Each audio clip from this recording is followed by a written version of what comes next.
Kata beliau rahimahullah ta'ala, wala mutaraddidan ala syaratin. Salah satu perangai seorang muslim dan muslimah yang harus ada pada mereka semua adalah wala mutaraddidan ala syaratin. Bukan seorang yang mondar-mandir ke penguasa. Jadi idealnya seorang muslim itu jangan masuk ke penguasa atau masuk ke kekuasaan atau masuk ke istana. Idealnya begitu seorang muslim. Apalagi dia ulama, ulama panutan umat, dai, itu idealnya tidak masuk ke penguasa dan tidak sering atau mondar-mandir ke penguasa. Karena pintu-pintu penguasa itu fitnah. Seringkali seorang yang sering ke penguasa, ke negara, atau dekat dengan penguasa itu biasanya akan menyebabkan dia tidak mampu lagi untuk amar ma'ruf dan nahi munkar. Itu faktanya seperti itu. Maka itu dikatakan fitnah. Bagi para ulama itu namanya fitnah. Dalam sebuah hadis, kalau tidak salah di Sunan Abi Dawud, ada sebuah hadis yang intinya ittaqu abwab as-salatin. Atau kama saya lupa redaksi persisnya. Hati-hati kalian dari pintu-pintu penguasa. Hadisnya di hasan, insyaallah. Jadi idealnya seperti itu. Karena seringkali seorang yang sebelum masuk kepada penguasa mampu menyampaikan nahi mungkar. Yang mungkar dia katakan mungkar, yang ma'ruf dia katakan ma'ruf. Tapi setelah masuk kepada penguasa itu tidak mampu lagi melakukan hal tersebut.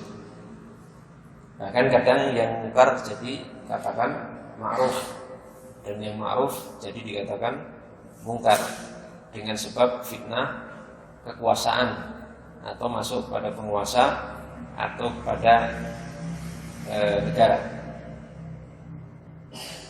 Kalau mau jadi politikus sekalian politikus atau pejabat sekalian saja. Tapi kalau mau jadi dai ustadz, jadi ulama, itu lebih baik menghindari pintu-pintu tersebut. Qala Sya'rani, Imam Sya'rani rahimahullah ta'ala mengatakan ittaqu al-wuqufa ala abwabi salatin. Hendaknya kalian hati-hati dari berdiri atau berada di pintu-pintu penguasa. Fa innaha mawadhi'ul fitan, karena pintu-pintu penguasa itu merupakan tempat-tempat fitnah. Di sini bukan hanya fitnah tapi pakai fitan. Fitan itu jamak dari fitnah, artinya tempat-tempat berbagai fitnah. Ini nasihat para ulama pendahulu kita. Jadi untuk menjauhi pintu-pintu penguasa karena itu tempat-tempat apa? Fitnah. Maka saya pribadi itu sangat menyukai para ulama yang tidak mau masuk kepada penguasa. Saya pribadi dan mengapresiasi orang-orang atau para ulama yang seperti ini. Fakta fitnah ketika sudah masuk kepada penguasa itu benar-benar luar biasa fitnahnya. Karena kalau ulama sudah masuk penguasa itu tidak akan lepas dari mungkin dia dapat kekuasaan, jabatan, atau mungkin dapat kekayaan atau materi. Tidak mungkin seorang yang masuk pada penguasa kemudian tidak mendapatkan itu. Kalau sudah dapat antara kekuasaan, jabatan, ataupun materi, maka itu akan membuat seseorang lemah dalam menyampaikan agama Allah Subhanahu wa ta'ala. Bahkan nanti di bawahnya itu ucapan beliau sangat luar biasa ya, para ulama. Kemudian wa kana Maimun bin Mihran yaqul, seorang ulama namanya Maimun bin Mihran. Ini semua ulama pendahulu kita ya. Ulama salaf istilahnya pendahulu kita yang saleh. Maimun bin Mihran, Imam Maimun bin Mihran mengatakan yaqul suhbatu sultani khatarun azim. Membersamai penguasa itu bahaya yang sangat besar. Ya, suhbah itu mendampingi, membersamai penguasa itu bahaya yang sangat besar sekali. Bahaya sekali. Kenapa? Fa innaka in ata'tahu, karena jika kamu mentaati penguasa itu, khatarta bidinika, maka kamu telah membahayakan agamamu. Kalau kamu taat sepenuhnya kepada penguasa, itu akan menyebabkan apa? Agamamu bahaya, terancam, mesti ada yang rusak nanti. Kalau kamu mentaati penuh penguasa itu, kamu akan bahaya, mesti akan membahayakan agamamu. Ada sesuatu, ada sisi-sisi yang harus kamu korbankan dari agamamu. Ya, mesti itu. Ya, misalkan penguasanya melegalkan minuman keras, ya, kamu taat, kan berarti apa? Mengorbankan prinsip agama kita bahwa minuman keras itu haram. Atau penguasa melegalkan zina atau lokalisasi prostitusi dilegalkan. Kamu taati, berarti ada prinsip agamamu yang harus kamu korbankan. Dan seterusnya. Belum misalkan kezoliman, bentuk-bentuk kezoliman itu juga mungkin kamu akan membahayakan apa? Agama. Terus baliknya, wa in asaitahu khatarta binafsika. Tapi kalau kamu menyelisihi penguasa, maka kamu telah membahayakan nyawamu. Resiko menyelisih penguasa, kalau kamu taat, yang dikorbankan apa? Agamamu. Tapi kalau kamu tidak taat, kamu yang dikorbankan apa? Nyawamu. Ya mungkin di penjara, atau disiksa, atau dibunuh. Cuma ada dua pilihan itu. Kalau kamu mentaati, kamu korbankan agamamu. Kalau kamu tidak taati penguasa, kamu akan terancam nyawa. Sudah banyak ya. Bahkan di Indonesia dulu, sejak dulu ya, sudah zaman presiden pertama itu sudah banyak kasus-kasus seperti itu. Para ulama di penjara karena tidak mentaati satu keputusan tertentu atau tidak menyetujui satu perkara tertentu dan lain sebagainya. Ya, penjara, yang disiksa, bahkan ada yang dipenjara sampai wafat. Dan ini jamak umum terjadi hampir di seluruh negara di dunia ini, hampir semua. Mau negara manapun, enggak hanya Indonesia. Mau Saudi, mau yang negara katanya tauhid dan sunnah, mau negara yang katanya, hampir semua negara itu ragam coraknya berbeda, tapi kalau dalam bab ini hampir sama. Hampir sama. Cuma mungkin prosentasenya lain-lain. Ada yang mungkin tinggi, ada yang sedang, ada yang kurang. Tapi pada intinya karena pemimpin itu kan, penguasa itu punya kepentingan, ya, punya kepentingan, dan dia harus melakukan satu hal yang mampu untuk melanggengkan kepentingan dia, kan begitu, ya, begitu. Ya, seperti sekarang ini misalkan di Saudi Arabia, siapapun ulama yang mengkritiki kebijakan pemerintah Saudi mesti ditangkap. Pasti ditangkap. Mengkritisi atau nahi mungkar hal-hal yang ada di sana pasti ditangkap. Saya nggak mau menyebutkan namanya, terlalu banyak. Saya nggak mau menyebutkan namanya. Tapi intinya begitu. Mengkritisi misalnya ingkar mungkar, kenapa sekarang di sana ada konser-konser musik gitu. Nah, konser musik kan ada juga di Indonesia. Beda karena Saudi itu sejak awal mengibarkan negara tauhid dan sunnah.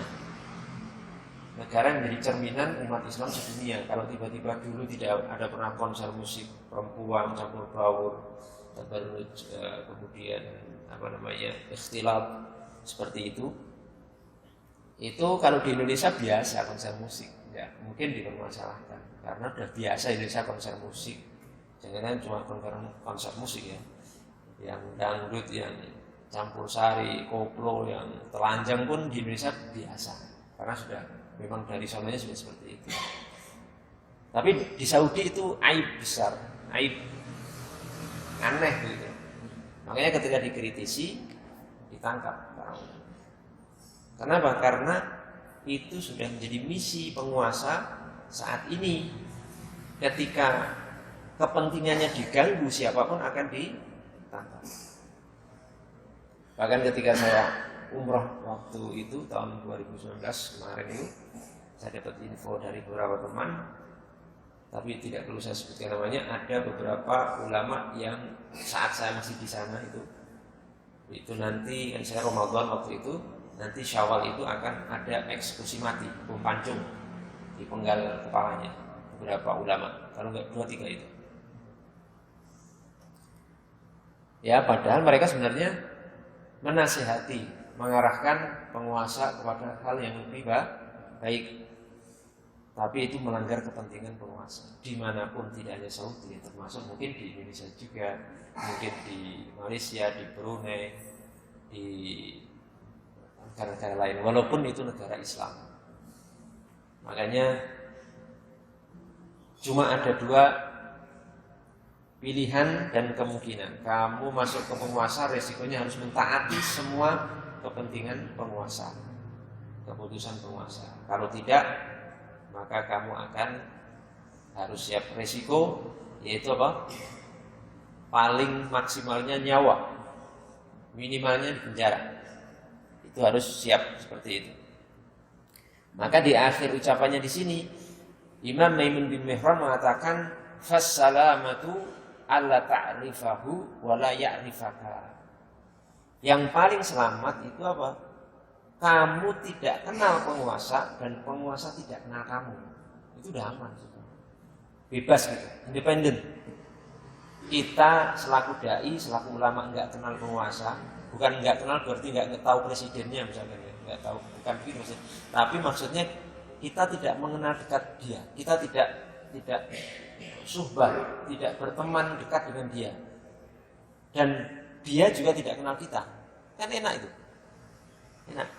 Dan alhamdulillah saya mendapatkan sebagian ulama di Indonesia ini makomnya seperti itu.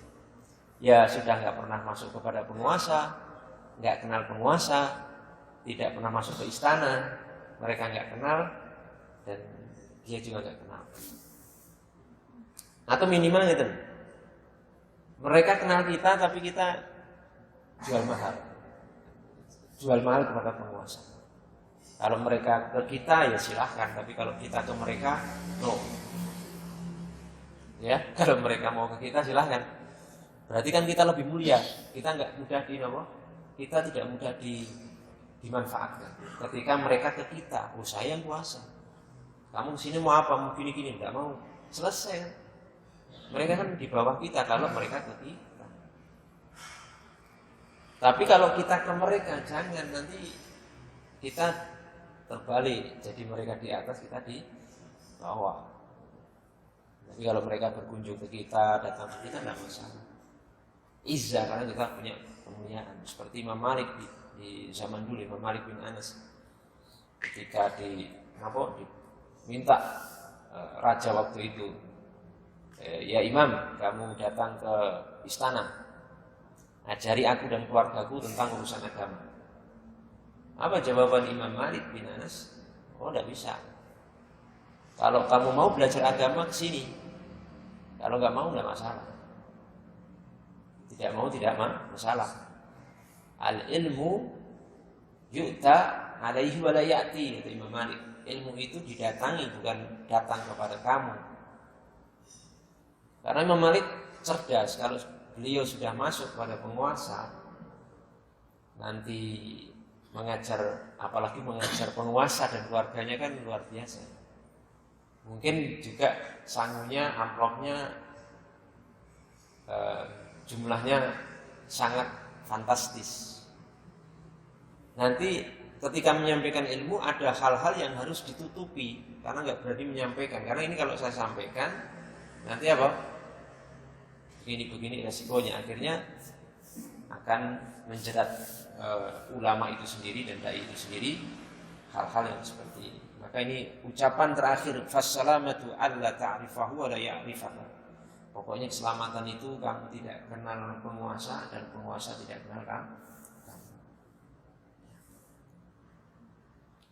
Namun begitu di sini kami tidak kemudian langsung menyudutkan kalau ada sebagian ulama yang masuk penguasa. Kalau ulama dekat dengan penguasa, dekat dengan presiden, dekat dengan menteri, ya, atau jadi pejabat tertentu di pemerintahan, itu kita juga tidak boleh langsung menyudutkan mereka, karena mungkin mereka punya misi, punya tujuan untuk nahi mungkar. Ya kita hukumi zahirnya aja. Ya mudah-mudahan mereka termasuk itu. Ya termasuk itu. Jadi karena itu kan merupakan suatu hal yang mungkin tidak kita ketahui. Kita juga tidak boleh langsung menuduh kalau ada penguasa, ulama masuk ke penguasa. Memang ada sebagian ulama, terutama di Indonesia ini, yang memilih juga untuk mendampingi penguasa. Itu silakan. Dan kita tidak boleh menuduh langsung juga, oh ini ulama apa? Ulama, ada yang mengatakan tentang ulama piring nasi, ulama cari nasi di istana atau di kerajaan atau di negara. Kita nggak boleh juga langsung menuduh begitu. Jadi kita doakan saja yang masuk pada penguasa mungkin punya misi yang baik, ya kan, punya agenda yang bagus. Walaupun saya pribadi kurang yakin. Dan kami pribadi memilih untuk sebagaimana yang disebutkan oleh mereka ini, dari para ulama yang sudah kita sebutkan tadi, ya tidak perlu masuk pada sultan, pada penguasa, menjauhi pintu-pintu penguasa. Dan andai pun kita harus nahi mungkar, menasihati penguasa dalam hal-hal yang memang perlu dinasihati, kita dari luar arena saja, dari luar. Itu lebih independen dan kita tidak didikte oleh apapun, termasuk didikte oleh kekuasaan. Itu paling nikmat, itu sudah paling nikmat. Ya, dan insya Allah apa yang disampaikan itu lebih jujur. Orang yang tidak pernah masuk kepada penguasa itu, insya Allah ilmunya lebih jujur ketika menyampaikan. Kalau merah dikatakan merah, kalau putih dikatakan putih, kalau hijau dikatakan hijau. Saya bisa berbicara seperti ini karena pernah merasakan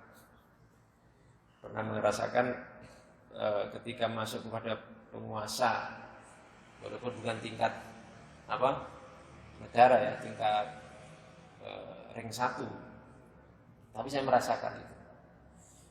merasakan memang kadangkala kita itu harus terjatuh pada sikap mudahanah, basa-basi. Kadang yang A dikatakan B, yang B dikatakan C, bulat karena pengaruh itu. Ya.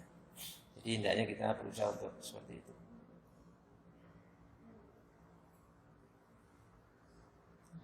Saya kenal beberapa orang dai atau kiai, itu yang luar biasa, berpegang prinsip ini. Jadi tidak mau benar, mau diundang tidak mau. Dan beliau yang saya kenal ini berkali-kali didatangi utusan dari negara kita Indonesia, khusus langsung diminta untuk datang ke sini, diminta untuk masuk istana ini, undangan ini, ceramah ini, tidak mau sama sekali. Memang ditolak mentah-mentah. Hanya beliau masih memberikan kesempatan kalau datang ke saya monggo aja.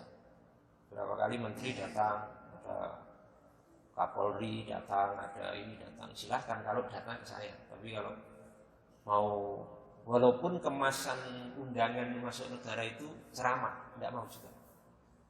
Ini luar biasa. Dan saya suka yang seperti ini. Dan saya apresiasi karena memang kalau mau jujur itu lebih mencocoki hadis-hadis Nabi dan mencocoki arahan para ulama pendahulu kita. Hampir semua ulama pendahulu kita itu hampir tidak ada yang masuk penguasa. Kalau masuk ya cuma begitu saja. Kecuali masuknya cuma sifatnya insidental ya. Kadang-kadang masuk terus keluar. Jadi masuknya itu cuma untuk memberi nasihat. Langsung keluar, bukan masuk di situ terus gitu. Menjabat satu jabatan atau punya satu kekuasaan di situ enggak, tapi masuk cukup nasihati keluar. Cuma bertamu tapi untuk naik mungkar saja. Tapi setelah itu langsung keluar. Diterima alhamdulillah, misalkan tidak ya tidak apa-apa. Masyaallah muslimin yang dimuliakan Allah Subhanahu wa taala.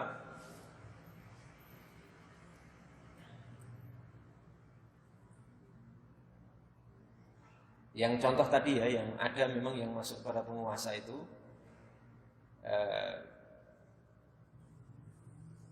sebagian ulama mensyaratkan tipikal orangnya gitu. Tipikal orangnya itu harus seperti minimal itu seperti mendekati Umar bin Khattab. Yang dibolehkan masuk ke apa? Kekuasaan itu minimal mendekati sifat karakter daripada siapa? Sahabat Umar bin Khattab. Illa misla amiril mu'minina Umar bin Khattab radhiyallahu anhu. Kecuali orang yang punya prinsip seperti Umar bin Khattab. Nah, itu jadi masalah sekarang, ada enggak gitu? Ada enggak seperti Umar bin Khattab? Atau mendekatilah, kalau tidak apa? Persis sama ya hampir enggak mungkin kalau persis sama seperti Umar bin Khattab, tapi mendekati karakter Umar bin Khattab radhiyallahu ta'ala yang tegas, yang berbicara apa adanya, yang enggak bisa disuap dengan apapun, dengan uang, dengan jabatan, dengan kekuasaan, dengan apapun. A dikatakan A, B dikatakan B, tidak takut celaan orang yang akan mencela dan lain sebagainya. Nah, apa ini masalahnya ada?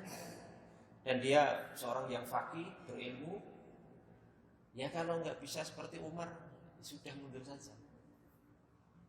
Ya, potensi terfitnahnya lebih besar daripada maksud baik tujuan tersebut. Ya tujuannya saya mau mengislah dari dalam, saya ingin merubah penguasa dari dalam. Dia belum tahu isinya kekuasaan itu apa. Luar biasa ngerinya di dalam kekuasaan itu. Kayak dikira mungkin kayak balik tangan, merubah apa? Kekuasaan di dalam kekuasaan itu dikira kayak balik tangan. Tidak seperti itu. Di kekuasaan itu banyak kepentingan, banyak orang-orang yang punya kepentingan, dan mereka semua punya alat kepentingan, kekuasaan, kekuatan, senjata, media, apapun dia punya. Mereka itu bisa menyalahkan dan menjarakan orang yang tidak bersalah, gitu loh. Karena punya segalanya.